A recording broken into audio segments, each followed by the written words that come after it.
It wouldn't be a Felicity Huston event if I didn't feel the need to hold forth for a moment or two. So anyway, I promise not to hold you here too long, but I just wanted to say, first of all, welcome everybody to the hut. As I've said before, it may be humble, but we call it home. And I have to say, actually, it's been a terrific venue since we did move down here, including having this sort of space to have events. Obviously, there's a lot of talk at the moment, and I'm very aware that I have one current Controller and Auditor General here, and a former Controller and Auditor General, and a former member of the PAC. So there's a lot of talk about, you know, profligacy in public and with public money. So I thought it was important that we just sort a few things here about this event, because obviously there's talk about wild parties still in the public sector, but I hope you'll all recognise that this is not one of them. The room, obviously no charge. Catering was being done by your rest, who have the catering contract on the estate, and the waiters, the two of them you've been, probably most of you have been introduced to, who look strangely familiar, are my sons, but they're here pro bono.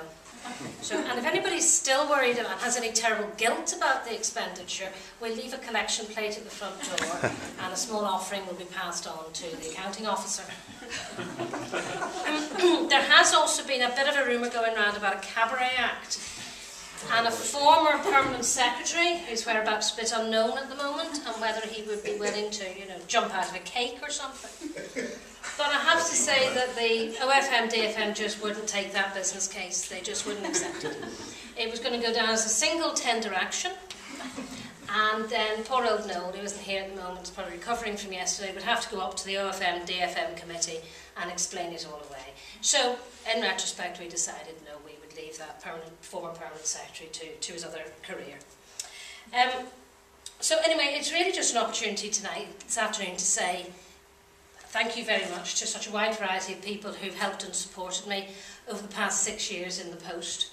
I'm delighted to see civil servants here who've been involved with us, other members of public bodies, commissioners, regulators, politicians, and even members of the press. And as I would also particularly like to thank my staff, some of whom are here today. We had a little get-together a couple of weeks ago to say thank you to them. But I do appreciate all they've done, because I have to say, working in an office like this is not particularly easy. And I really appreciate their hard work and their loyalty over the years. And to Pat and Paddy here, thank you very much for organising this afternoon's event. It's been really great of them. Due to the coverage of the detail earlier in the week, you'll be pleased to know that you won't actually have to listen to me holding forth on my views on public appointments and the things that could be changed. I'm very pleased with all they did, and if any of you haven't seen their website, thedetail.tv, and you can get all the coverage you want on my views on public appointments.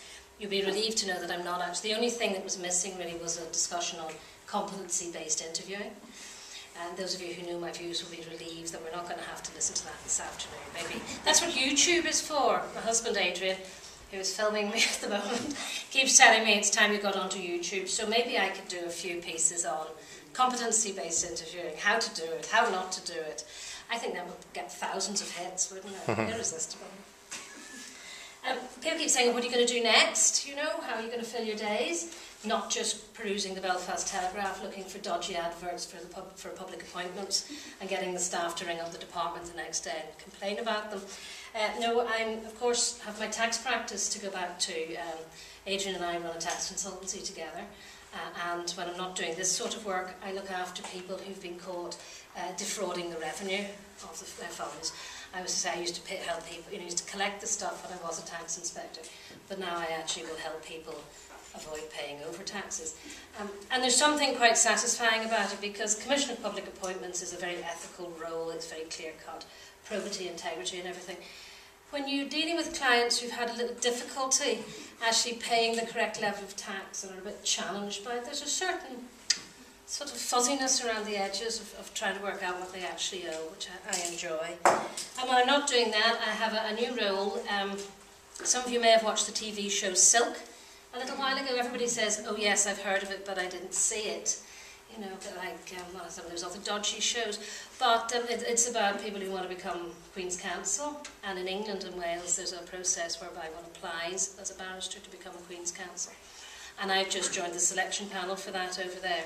So that should be very interesting. A whole new world to find out about, because I'm not particularly au fait with the legal system. But as part of my training for it and familiarisation, I had a couple of days in court in London a couple of weeks ago. And I have to say, it was absolutely fascinating. The first day I was at the Old Bailey, and I ended up sitting in, amongst other things, the Millie Dowler trial. Not the infamous sections of it that we've heard about, but where the prosecutor was doing his summing up. But that was as nothing to the next day, when in the family courts, I found myself sitting in a case that involved witchcraft. And in fact, one of the defendants was on his way to Broadmoor just after the finish of the trial.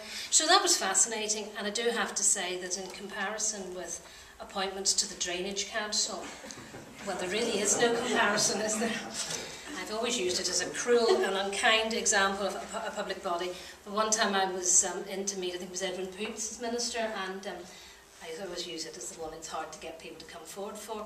When the minister told me all about his application for the Drainage Council and how keen he had been to sit on it in a previous life, so after that I've always been a little nervous in case there's somebody else who had volunteered for such a thing.